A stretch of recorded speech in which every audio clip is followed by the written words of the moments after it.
আমি এখানে ইলিশের লেজের ভর্তা করব, ঠিক আছে। এখন আমি ইলিশের লেজটাকে লবণ হলুদ দিয়ে মাখাই নিই। হলুদের গুঁড়া, মরিচের গুঁড়া ভালো করে হাত দিয়ে মাখাই নিব।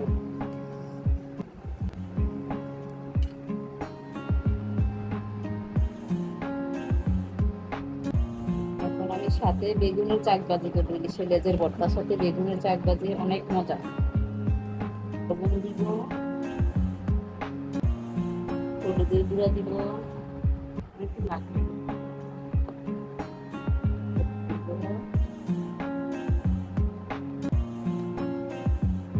এইখানে মরিচের গুঁড়া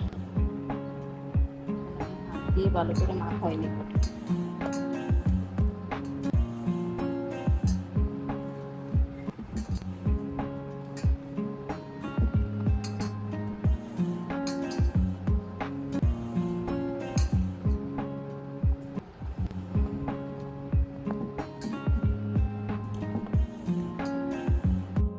বেগুনগুলা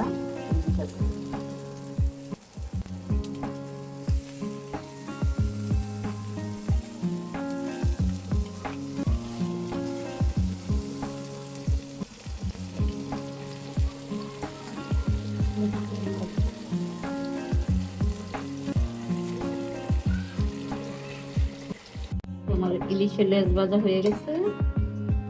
এটা দিয়ে আমি ভর্তা বানাবো। বেগুন ভাজা হয়ে গেছে একসাথে।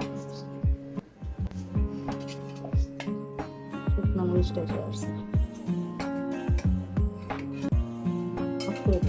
মাছে যেহেতু লবণ আছে, এখানে আমি অল্প পরিমাণে লবণ দিচ্ছি।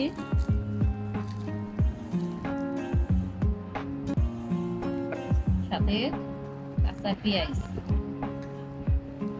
সাথে ধনিয়া পাতা গুলো একসাথে।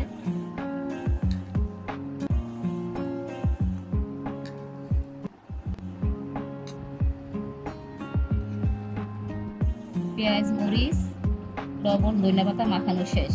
এখন আমি এই যে কাটা বাইচা রাখছিলাম মাছগুলো, এখন আমি একসাথে ভালো করে মিক্স করে নিব।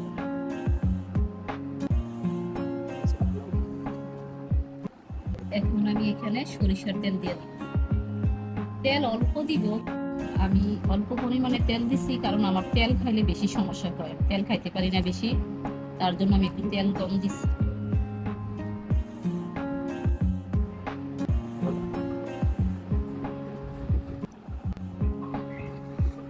এইখানে আমি বেগুন ভাজা করছি, আর এইখানে ইলিশের লেজের ভর্তা করছি, বিসি আলু দিয়া শুটকি দিয়া ভর্তা করছি, কুচিলা পাতার ভর্তা।